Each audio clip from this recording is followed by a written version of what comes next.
2024ರಲ್ಲಿ ನೀವು ಆಯ್ಕೆ ಮಾಡಿಕೊಳ್ಳಬಹುದಾದಂತಹ best Nifty 50 index ಫಂಡ್ಗಳು ಯಾವುವು? ನಮಸ್ಕಾರ, ನಾನು ನಿಮ್ಮ ಆಶೀಶ್ ಸಾರಡ್ಕ. ಇವತ್ತಿನ ಈ ವಿಡಿಯೋಗೆ ನಿಮಗೆ ಸ್ವಾಗತ. ಈ ವಿಡಿಯೋವನ್ನು ಶುರು ಮಾಡುವುದಕ್ಕಿಂತ ಮುಂಚೆ ಒಂದು ಸಣ್ಣ ಡಿಸ್ಕ್ಲೇಮರ್.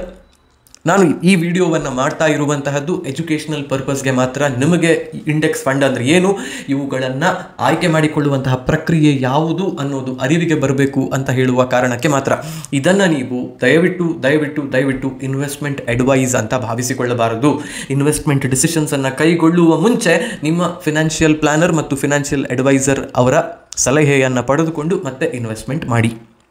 ಈ ವಿಡಿಯೋವನ್ನು ನಿಮಗೆ ನೋಡಬೇಕು, ಇಂಡೆಕ್ಸ್ ಫಂಡ್ಗಳ ಬಗ್ಗೆ ಕಲ್ತ್ಕೋಬೇಕು, ಬೆಸ್ಟ್ ಇಂಡೆಕ್ಸ್ ಫಂಡ್ಗಳು ಯಾವುದು ಅನ್ನೋದನ್ನು ನೋಡಬೇಕು ಅಂತ ಹೇಳಿದರೆ ಈ ವಿಡಿಯೋಕ್ಕೆ ಮುಂದುವರಿಯೋದಕ್ಕಿಂತ ಮುಂಚೆ ಇಂಡೆಕ್ಸ್ ಫಂಡ್ಸ್ ಅಂತ ಹೇಳಿ ಒಂದು ಕಮೆಂಟ್ ಹಾಕಿ. ಮೊದಲಿಗೆ ನಾವು ನಿಫ್ಟಿ 50 ಇಂಡೆಕ್ಸ್ ಫಂಡ್ಸ್ ಅಂತ ಹೇಳಿದರೆ ಏನು ಅನ್ನೋದನ್ನು ಅರ್ಥ ಮಾಡಿಕೊಳ್ಬೇಕು. ಬೇರೆ ವಿಡಿಯೋಗಳಲ್ಲಿ ಇದನ್ನು ಮತ್ತೆ ಹೇಳಿದ್ದೇನೆ, ಆದರೆ let us not take more time. ಬರೀ ಒಂದು ನಿಮಿಷದಲ್ಲಿ ಎಕ್ಸ್ಪ್ಲೈನ್ ಮಾಡ್ತೀನಿ. ಭಾರತದ ಟಾಪ್ 50 ಕಂಪನಿಗಳನ್ನು ಸೇರಿಸಿಕೊಂಡು ನಿಫ್ಟಿ ಅಂತ ಹೇಳುವಂತಹ ಒಂದು ಇಂಡೆಕ್ಸನ್ನು ಮಾಡ್ತಾರೆ. ಈ ಇಂಡೆಕ್ಸ್ ಇರುವಂತಹದ್ದು ನ್ಯಾಷನಲ್ ಸ್ಟಾಕ್ ಎಕ್ಸ್ಚೇಂಜ್ ಅಥವಾ NSEಯಲ್ಲಿ. ಹೀಗೆ ಇರುವಂತಹ ಈ 50 ಕಂಪನಿಗಳು ಅವುಗಳ ಪರ್ಫಾರ್ಮೆನ್ಸ್ ಕಾರಣದಿಂದಾಗಿ ನಿಫ್ಟಿಯನ್ನು ಒಂದು ಮೇಲಕ್ಕೆ ಇಲ್ಲದಿದ್ದರೆ ಕೆಳಗೆ ತಕ್ಕೊಂಡು ಹೋಗ್ತವೆ. ಇವುಗಳು ಭಾರತ ದೇಶದ ಇಕಾನಮಿಯನ್ನು ರೆಪ್ರೆಸೆಂಟ್ ಮಾಡ್ತವೆ ಅಂತ ಹೇಳುವಂತಹದ್ದು ಇದರ ಹಿಂದೆ ಇರುವಂತಹ ಬ್ರಾಡ್ ಕನ್ಸೆನ್ಸಸ್. ಈಗ ನೀವು ಈ ಇಂಡೆಕ್ಸ್ ಫಂಡ್ ಅಂತ ಹೇಳಿದರೆ ಇದೊಂದು ಪ್ಯಾಸಿವ್ ಫಂಡ್ ಅಂತ ಕರೆಯಲ್ಪಡುತ್ತೆ. ಬಿಕಾಸ್ ಇಲ್ಲಿ ಯಾರೋ ಒಬ್ಬ ಫಂಡ್ ಮ್ಯಾನೇಜರ್ ಕೂತ್ಕೊಂಡು ಆಲೋಚನೆ ಮಾಡಿ ಯಾವ ಸ್ಟಾಕ್ಗಳಲ್ಲಿ ನಾನು ಹೂಡಿಕೆಯನ್ನು ಮಾಡಬೇಕು ಅನ್ನುವಂತಹ ನಿರ್ಧಾರ ಮಾಡಬೇಕಾಗಿಲ್ಲ. ಇವರು ನೇರವಾಗಿ ನಿಫ್ಟಿಯ ಕಾಂಬಿನೇಷನನ್ನು, ನಿಫ್ಟಿಯಲ್ಲಿ ಇರುವಂತಹ ಸ್ಟಾಕ್ಗಳನ್ನು ನೋಡಿಬಿಟ್ಟು ಅದನ್ನೇ ಎಕ್ಸಾಕ್ಟ್ ಆಗಿ ರಿಪ್ಲಿಕೇಟ್ ಮಾಡಿದರೆ ಸಾಕಾಗುತ್ತೆ. ಈ ಕಾರಣದಿಂದಾಗಿ ಇದನ್ನು ಪ್ಯಾಸಿವ್ ಫಂಡ್ ಅಂತ ಕರಿತೀವಿ. ಆಕ್ಟಿವ್ ಫಂಡ್ಗಳು ಮತ್ತು ಪ್ಯಾಸಿವ್ ಫಂಡ್ಗಳ ಮಧ್ಯದಲ್ಲಿ ಇರುವಂತಹ ವ್ಯತ್ಯಾಸ ಏನು ಅನ್ನೋದನ್ನು ಇನ್ನೊಂದು ವಿಡಿಯೋದಲ್ಲಿ ನಾವು ನೋಡೋಣ. 2024ರಲ್ಲಿ ನೀವು ಒಂದು ಟಾಪ್ ನಿಫ್ಟಿ 50 ಮ್ಯೂಚುವಲ್ ಫಂಡ್ ಅಥವಾ ಇಂಡೆಕ್ಸ್ ಫಂಡನ್ನು ಆಯ್ಕೆ ಮಾಡಬೇಕಾದ್ರೆ ಅದರಲ್ಲಿ ನೀವು ನೋಡಬೇಕಾಗಿರುವಂತಹ ವಿಚಾರಗಳು ಏನು ಅನ್ನೋದನ್ನು ಮೊದಲಿಗೆ ಡಿಸ್ಕಸ್ ಮಾಡೋಣ. ಪಾಯಿಂಟ್ ನಂಬರ್ 1 ಇರುವಂತಹದ್ದು, ಇದೊಂದು ಡೈರೆಕ್ಟ್ ಫಂಡ, ರೆಗ್ಯುಲರ್ ಫಂಡ ಅಂತ ಹೇಳುವಂತಹದ್ದನ್ನು ನೀವು ಆಲೋಚನೆ ಮಾಡಬೇಕಾಗುತ್ತೆ. ಆ್ಯಂಡ್ ಇಂಡೆಕ್ಸ್ ಫಂಡ್ಗಳು ಪ್ಯಾಸಿವ್ಲಿ ಮ್ಯಾನೇಜ್ಡ್ ಅಂತ ಹೇಳಿದ ಕಾರಣಕ್ಕೆ ಆ್ಯಂಡ್ ಇದು ನಿಫ್ಟಿ 50 ಇಂಡೆಕ್ಸನ್ನು ಟ್ರ್ಯಾಕ್ ಮಾಡ್ತಾ ಇರುವ ಕಾರಣದಿಂದಾಗಿ ಇಲ್ಲಿ ನೀವು ದಾರಿ ತಪ್ಪುವಂತಹ ಸಾಧ್ಯತೆ ಕಮ್ಮಿ.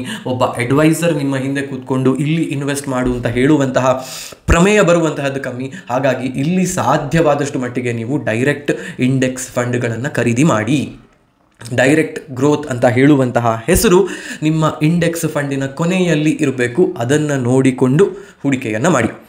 ಎರಡನೆಯ ವಿಚಾರ ತುಂಬ ಇಂಪಾರ್ಟೆಂಟ್ ಆಗಿರುವಂತಹದ್ದು, ನೀವು ನೋಡಲೇಬೇಕಾಗಿರುವಂತಹದ್ದು ಎಕ್ಸ್ಪೆನ್ಸ್ ರೇಷಿಯೋ ಎಷ್ಟಿದೆ ಅಂತ ಹೇಳುವಂತಹದ್ದು. ಎಕ್ಸ್ಪೆನ್ಸ್ ರೇಷಿಯೋ ಅಂದರೆ ನಿಮ್ಮ ದುಡ್ಡನ್ನು ಮ್ಯಾನೇಜ್ ಮಾಡುವುದಕ್ಕೆ ಈ ಮ್ಯೂಚುವಲ್ ಫಂಡ್ ಕಂಪನಿಯವರು ನಿಮಗೆ ಎಷ್ಟು ದುಡ್ಡನ್ನು ಚಾರ್ಜ್ ಮಾಡ್ತಿದ್ದಾರೆ ಅಂತ ಹೇಳೋದು. ಎಲ್ಲ ಕಂಪನಿಗಳು ನಿಫ್ಟಿ 50ಯ ಮೇಲೆ ಹೂಡಿಕೆಯನ್ನು ಮಾಡ್ತಾ ಇರುವ ಕಾರಣ, ನಿಫ್ಟಿ 50 ಇಂಡೆಕ್ಸ್ ಫಂಡ್ ಇದಾಗಿರುವ ಕಾರಣ ಎಲ್ಲಿ ಎಕ್ಸ್ಪೆನ್ಸ್ ರೇಷಿಯೋ ಕಮ್ಮಿ ಇರುತ್ತೋ ಆ ಫಂಡನ್ನು ಆಯ್ಕೆ ಮಾಡಿಕೊಳ್ಳುವಂತಹದ್ದು ಬುದ್ಧಿವಂತಿಕೆ ಅಂತ ಅನಿಸುತ್ತೆ. ಇಂಡೆಕ್ಸ್ ಫಂಡ್ಗಳಲ್ಲಿ ಟಾಪ್ ನಿಫ್ಟಿ 50ಯ 10 ಇಂಡೆಕ್ಸ್ ಫಂಡ್ಗಳಲ್ಲಿ ಎಕ್ಸ್ಪೆನ್ಸ್ ರೇಷಿಯೋ ನಿಮಗೆ 0.05%ನಿಂದ ಹಿಡಿದು 0.83%ನವರೆಗೆ ಫ್ಲಕ್ಚುವೇಟ್ ಆಗುತ್ತೆ. 0.05% ಅಂತ ಹೇಳಿದರೆ ನೀವು ಹೂಡಿಕೆ ಮಾಡಿದಂತಹ 100 ರೂಪಾಯಿಗೆ ಅವರು 5 ಪೈಸೆಯನ್ನು ಎಕ್ಸ್ಪೆನ್ಸ್ ರೇಷಿಯೋ ಅಂತ ಹೇಳಿ ಚಾರ್ಜ್ ಮಾಡ್ತಾರೆ. ಒಂದು ವೇಳೆ ನೀವು 0.83%ನ ಫಂಡಿಗೆ ಹೋಗ್ತಿದ್ದೀರಾ ಅಂತ ಹೇಳಿದರೆ ಫಾರ್ ಎವ್ರಿ 100 ರೂಪಿ ಇನ್ವೆಸ್ಟ್ಮೆಂಟ್ ಅವರು 83 ಪೈಸೆಯನ್ನು ನಿಮ್ಮ ಕೈಯಿಂದ ಎಕ್ಸ್ಪೆನ್ಸ್ ರೇಷಿಯೋ ಅಂತ ಹೇಳಿ ತಗೋತಾರೆ. ಸೊ ಹಾಗಾಗಿ ಅತಿ ಕಮ್ಮಿ ಎಕ್ಸ್ಪೆನ್ಸ್ ರೇಷಿಯೋ ಇರುವಂತಹ ಇಂಡೆಕ್ಸ್ ಫಂಡನ್ನು ಆಯ್ಕೆ ಮಾಡಿಕೊಳ್ಳುವಂತಹದ್ದು ಬುದ್ಧಿವಂತಿಕೆ. ಆದರೆ ಇಲ್ಲಿ ನೀವು ಇದನ್ನು ಮಾಡೋದಕ್ಕೆ ಹೊರಡೋದಕ್ಕಿಂತ ಮುಂಚೆ ಇನ್ನೂ ಒಂದು ವಿಚಾರವನ್ನು ನೋಡಬೇಕಾಗುತ್ತೆ. ಅದೇನು ಅಂದರೆ ಟ್ರ್ಯಾಕಿಂಗ್ ಎರರ್ ಅಂತ ಹೇಳುವಂತಹದ್ದು. ಈ ಟ್ರ್ಯಾಕಿಂಗ್ ಎರರ್ ಅಂತ ಹೇಳಿದರೆ, ನೀವು ನಿಫ್ಟಿ 50 ಇಂಡೆಕ್ಸ್ ಫಂಡ್ ಒಂದನ್ನು ಖರೀದಿ ಮಾಡಿದ್ರಿ. ಈ ನಿಫ್ಟಿ 50 ಅಂತ ಹೇಳುವಂತಹ ಇಂಡೆಕ್ಸ್ನಲ್ಲಿ ಆಗಾಗ ಸಣ್ಣ ಪುಟ್ಟ ಬದಲಾವಣೆಗಳು ನಡೀತಿರ್ತವೆ. 50 ಕಂಪನಿಗಳಲ್ಲಿ ಇರ್ತಾವಲ್ವ, ಈ 50 ಕಂಪನಿಗಳ ಪ್ರಪೋರ್ಷನ್ಸ್ ಚೇಂಜ್ ಆಗ್ತಾ ಇರುತ್ತೆ. HDFC ಬ್ಯಾಂಕ್ ಈ 3-4 ತಿಂಗಳಲ್ಲಿ 11% ನಿಫ್ಟಿಯ ಕಾಂಪೊನೆಂಟ್ ಆಗಿರುತ್ತೆ ಅಂತಂದರೆ, ಅಥವಾ ನಿಫ್ಟಿಯ ಓವರ್ ಆಲ್ ಕಾಂಪೋಸಿಷನ್ನ 11% HDFC ಬ್ಯಾಂಕ್ ಈಗಿದೆ ಅಂದರೆ 4 ತಿಂಗಳ ನಂತರವೂ ಅದೇ ಪ್ರಪೋರ್ಷನ್ನಲ್ಲಿ ಇರಬೇಕು ಅಂತಿಲ್ಲ. 12% ಆಗಬಹುದು, 10% ಕೂಡ ಆಗಬಹುದು. ಇಂಡೆಕ್ಸ್ ರೀಬ್ಯಾಲೆನ್ಸಿಂಗ್ ಅಂತ ಇದನ್ನು ಕರಿತೀವಿ. ಝೊಮ್ಯಾಟೋದಂತಹ ಸ್ಟಾಕ್ಗಳು ಇಲ್ಲಿಗೆ ಒಳಗೆ ಬಂದು 1-2 ಕಂಪನಿಗಳು ಇಲ್ಲಿಂದ ಹೊರ ಹೋಗುವಂತಹದ್ದು 6 ತಿಂಗಳಿಗೊಮ್ಮೆ ನಡೆಯುವಂತಹ ಕೆಲಸ. ಯಾವ ಸ್ಟಾಕ್ಗಳು ಒಳ್ಳೆ ಪರ್ಫಾರ್ಮೆನ್ಸ್ ಕೊಡ್ತಿದ್ದಾವೆ, ಯಾವ ಸ್ಟಾಕ್ಗಳು ದೇಶದ ಇಕಾನಮಿಯನ್ನು ಕರೆಕ್ಟಾಗಿ ರೆಪ್ರೆಸೆಂಟ್ ಮಾಡ್ತವೆ ಅಂತ ಈ NSEಗೆ ಅನಿಸುತ್ತೋ ಅವರು ಆ ಕಂಪನಿಗಳನ್ನು ಫಂಡ್ನ ಒಳಗೆ ಅಥವಾ ಈ ನಿಫ್ಟಿ 50 ಇಂಡೆಕ್ಸ್ನ ಒಳಗೆ ತಂದು ಹಾಕ್ತಾರೆ. ಈಗ ಅಲ್ಲಿ ಅದು ಬಂದ ಕೂಡಲೇ ನಿಮ್ಮ ಓವರ್ ಆಲ್ ಮ್ಯೂಚುವಲ್ ಫಂಡ್ ಪೋರ್ಟ್ಫೋಲಿಯೋದಲ್ಲೂ ಕೂಡ ಇದೇ ಸೆಟ್ ಆಫ್ ಸ್ಟಾಕ್ಗಳು ಅದೇ ಪ್ರಪೋರ್ಷನ್ನಲ್ಲಿ ಬಂದಾಗಬೇಕು. ಆದರೆ ಹೀಗೆ ಬರುವಾಗ ಒಂದಿಷ್ಟು ಚೇಂಜಸ್ ಆಗ್ತವೆ, ಬರಬೇಕಾದಂತಹ ಟೈಮ್ನಲ್ಲಿ ಅದು ಬರೋದಿಲ್ಲ, ಅಥವಾ ನಿಫ್ಟಿಯನ್ನು ಎಕ್ಸಾಕ್ಟ್ ಆಗಿ ರೆಪ್ಲಿಕೇಟ್ ಮಾಡೋದಕ್ಕೆ ಈ ಮ್ಯೂಚುವಲ್ ಫಂಡಿಗೆ ಸಾಧ್ಯ ಆಗದೇ ಇದ್ದಾಗ ಟ್ರ್ಯಾಕಿಂಗ್ ಎರರ್ ಅಂತ ಹೇಳುವಂತಹ ಒಂದು ಫ್ಯಾಕ್ಟರ್ ಇಲ್ಲಿ ಇಂಟ್ರೊಡ್ಯೂಸ್ ಆಗುತ್ತೆ. ಹೀಗೆ ಇಂಟ್ರೊಡ್ಯೂಸ್ ಆಗುವಂತಹ ಫ್ಯಾಕ್ಟರ್ ನಿಮ್ಮ ರಿಟರ್ನ್ಸ್ನ ಮೇಲೆ ಅಡ್ವರ್ಸ್ ಇಫೆಕ್ಟನ್ನು ಕೊಡುವಂತಹ ಸಾಧ್ಯತೆ ಇರುತ್ತೆ. ಆ ಕಾರಣದಿಂದ ನೀವು ಒಂದು ಇಂಡೆಕ್ಸ್ ಫಂಡನ್ನು ಆಯ್ಕೆ ಮಾಡಬೇಕಾದ್ರೆ ನೋಡಬೇಕಾಗಿರುವಂತಹ 3 ವಿಚಾರಗಳು. ಪಾಯಿಂಟ್ ನಂಬರ್ 1, ಅದೊಂದು ಡೈರೆಕ್ಟ್ ಫಂಡ್ ಆಗಿರಬೇಕು.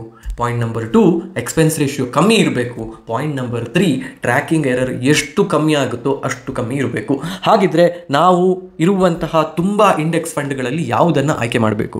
ಎಕ್ಸೆಲ್ ಶೀಟ್ ಒಂದಿದೆ, ಇಲ್ಲಿ 19 ಬೇರೆ ಬೇರೆ ಇಂಡೆಕ್ಸ್ ಫಂಡ್ಗಳು ಇದ್ದಾವೆ. ಅದರಲ್ಲಿ ಇರುವಂತಹ ಯಾವ ಇಂಡೆಕ್ಸ್ ಫಂಡ್ಗಳನ್ನು ನಾವು ಆಯ್ಕೆ ಮಾಡಿಕೊಳ್ಬೇಕು ಅಂತ ನೋಡೋಣ. ಅದಕ್ಕೆ ನೇರವಾಗಿ ಎಕ್ಸೆಲ್ ಶೀಟ್ಗೆ ಹೋಗೋಣ. ನಾವು ಇಂಡೆಕ್ಸ್ ಫಂಡ್ಗಳ ಒಂದು ಎಕ್ಸೆಲ್ ಶೀಟ್ ನನ್ನ ಹತ್ರ ಇದೆ. ಇವೆಲ್ಲವೂ ಕೂಡ ನಿಫ್ಟಿ 50 ಇಂಡೆಕ್ಸ್ ಫಂಡ್ಗಳೇ.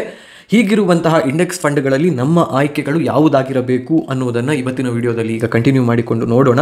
ಇರುವಂತಹ 19 ಫಂಡ್ಗಳು ನಿಫ್ಟಿ 50 ಇಂಡೆಕ್ಸ್ ಫಂಡ್ಗಳೇ. ಇವುಗಳಲ್ಲಿ ಡೈರೆಕ್ಟ್ ಗ್ರೋತ್ ಅಂತ ಹೇಳುವಂತಹ ಈ ಫೀಲ್ಡನ್ನು ನೀವು ಸೀರಿಯಸ್ ಆಗಿ ನೋಡಿಬಿಟ್ಟು ಆಲೋಚನೆ ಮಾಡಿ ಆಯ್ಕೆ ಮಾಡಿಕೊಳ್ಬೇಕು. Because this is extremely important.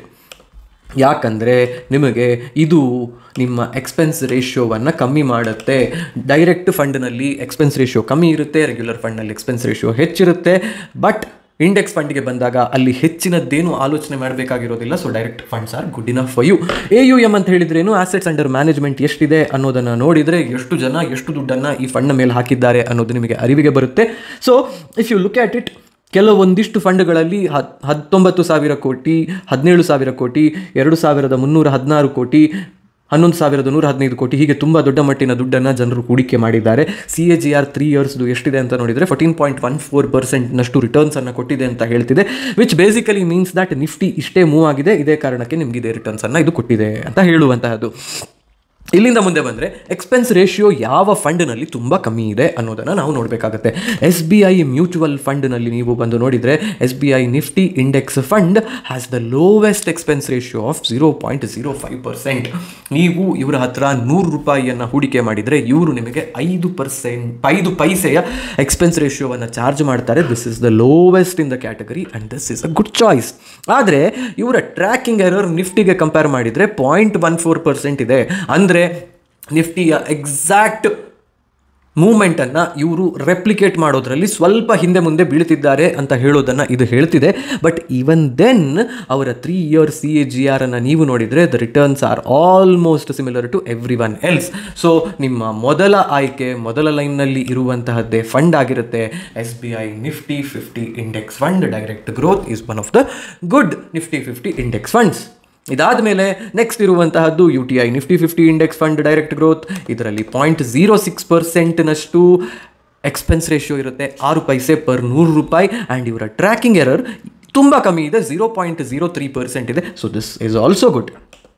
ಇದು ನಿಮ್ಮ ಎರಡನೆಯ ಆಯ್ಕೆ ಆಗಿರುತ್ತೆ, ಅಥವಾ ಇದನ್ನು ಇನ್ಫ್ಯಾಕ್ಟ್ ನೀವು ಮೊದಲ ಆಯ್ಕೆ ಅಂತ ಕನ್ಸಿಡರ್ ಮಾಡ್ಬೋದು. Because the tracking error is less, returns are good, and expense ratio is just 1 paisa higher Dhan SBI Nifty index fund. ಇದಾದಮೇಲೆ HDFC ಇಂಡೆಕ್ಸ್ ಫಂಡ್ ಇದೆ, 0.1%ನ ಎಕ್ಸ್ಪೆನ್ಸ್ ರೇಷಿಯೋ, 10 ಪೈಸೆ ಚಾರ್ಜ್ ಮಾಡ್ತಾರೆ ಇವರು. ಆ್ಯಂಡ್ ಟ್ರ್ಯಾಕಿಂಗ್ ಎರರ್ 0.07% ಇದೆ. This is still okay. ICICI Prudential Nifty 50 index fund ಅಂತ ಹೇಳುವಂತಹದ್ದು, ಇದರಲ್ಲಿ 0.15% expense ratio, ಅಂದರೆ 15 ಪೈಸೆ per 100 rupees managed ಇಷ್ಟು expense ratio charge ಮಾಡ್ತಾರೆ. ಆ್ಯಂಡ್ ಇವರ ಟ್ರ್ಯಾಕಿಂಗ್ ಎರರ್ 0.04% ಇದೆ, ವಿಚ್ ಇಸ್ ಆಲ್ಸೋ ಲೆಸ್. ನೀವೀಗ ಇಲ್ಲಿ ನೋಡಿದರೆ AUM ಯಾವುದರಲ್ಲಿ ಅತಿ ಹೆಚ್ಚಿದೆ ಅನ್ನೋದನ್ನು ನೋಡಿದರೆ ಫ್ರಮ್ ಲಾರ್ಜೆಸ್ಟ್ ಟು ಸ್ಮಾಲೆಸ್ಟ್ ಮಾಡಿದರೆ ನಿಮಗೆ ಕಾಣುವಂತಹದ್ದು UTI 50 index fund direct growth ಅತಿ ಹೆಚ್ಚು AUM ಅನ್ನು ಹೊಂದಿರುವಂತಹದ್ದು. ಕಮ್ಮಿಯಾದಂತಹ ಎಕ್ಸ್ಪೆನ್ಸ್ ರೇಷಿಯೋ ಇದೆ, ಸಣ್ಣ ಟ್ರ್ಯಾಕಿಂಗ್ ಎರರ್ ಇದೆ. 3 year CAGR is almost same as that of other funds. So this is one of the good funds. HDFC index fund Nifty 50 direct plan is also good, but ಅವರದ್ದು ಒಂದು ಸ್ವಲ್ಪ expense ratio higher ಸೈಡ್ನಲ್ಲಿದೆ, 10 ಪೈಸೆ charge ಮಾಡ್ತಾರೆ.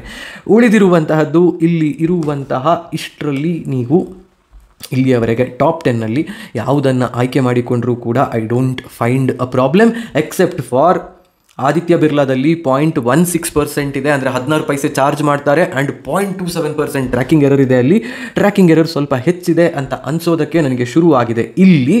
So ಇದಿಷ್ಟು ಫಂಡ್ಗಳಲ್ಲಿ top 10ನಲ್ಲಿ ಯಾವುದನ್ನು ನೀವು ಆಯ್ಕೆ ಮಾಡಿಕೊಂಡ್ರೂ ಕೂಡ ನಿಫ್ಟಿಯಷ್ಟೇ ರಿಟರ್ನ್ಸ್ ನಿಮಗೆ ಬರುತ್ತೆ. And this is the easiest form of investment in Nifty 50 index funds. ನೆನಪಿರಲಿ, the best way to invest in this is using SIP. ತಿಂಗಳು SIP ಮಾಡಿ ನಿಫ್ಟಿಯ ವೇರಿಯೇಷನ್ಸ್ನ ಎಲ್ಲ ಲಾಭವನ್ನು ಪಡೆದುಕೊಳ್ಳುವಂತಹ ಪ್ರಯತ್ನವನ್ನು ನೀವು ಮಾಡಿ. ಇದು ಇವತ್ತಿನ ವಿಡಿಯೋ. ಮತ್ತೊಮ್ಮೆ ನಿಮ್ಮಲ್ಲಿ ನಾನು ಹೇಳ್ತಾ ಇರುವಂತಹದ್ದು, ಇದು ಇನ್ವೆಸ್ಟ್ಮೆಂಟ್ ಅಡ್ವೈಸ್ ಅಲ್ಲ, ಎಜುಕೇಷನಲ್ ಪರ್ಪಸ್ಗೆ ಇರುವಂತಹ ವಿಡಿಯೋ. ಈ ವಿಡಿಯೋವನ್ನು ಕೊನೆಯ ತನಕ ನೋಡಿದ್ದೀರಾ ಅಂತಂದರೆ ಥಮ್ಸ್ ಅಪ್ ಅಂತ ಹೇಳಿ ಕಮೆಂಟ್ ಮಾಡಿ. ಈ ವಿಡಿಯೋ ನಿಮ್ಗೆ ಇಷ್ಟ ಆಯಿತು ಅಂತಂದರೆ ಅದನ್ನು ಕೂಡ ಕಮೆಂಟ್ ಮೂಲಕ ತಿಳಿಸಿ. ಈ ವಿಡಿಯೋವನ್ನು ಲೈಕ್ ಮಾಡಿ. ನನ್ನ ಚಾನಲನ್ನು ಯೂಟ್ಯೂಬ್ನಲ್ಲಿ ಈ ವಿಡಿಯೋವನ್ನು ನೀವು ನೋಡ್ತಿದ್ದೀರಾ ಅಂದರೆ ಸಬ್ಸ್ಕ್ರೈಬ್ ಮಾಡೋದನ್ನು ಮರಿಬೇಡಿ. ಫೇಸ್ಬುಕ್ನಲ್ಲಿ ನೋಡ್ತಿದ್ದೀರಾ ಅಂತಂದರೆ ಫಾಲೋ ಮಾಡೋದನ್ನು ಮರಿಬೇಡಿ. ಹೋಗಿ ಬರ್ತೀನಿ. ನಾನು ನಿಮ್ಮ ಆಶೀಶ್ ಸಾರಡ್ಕ.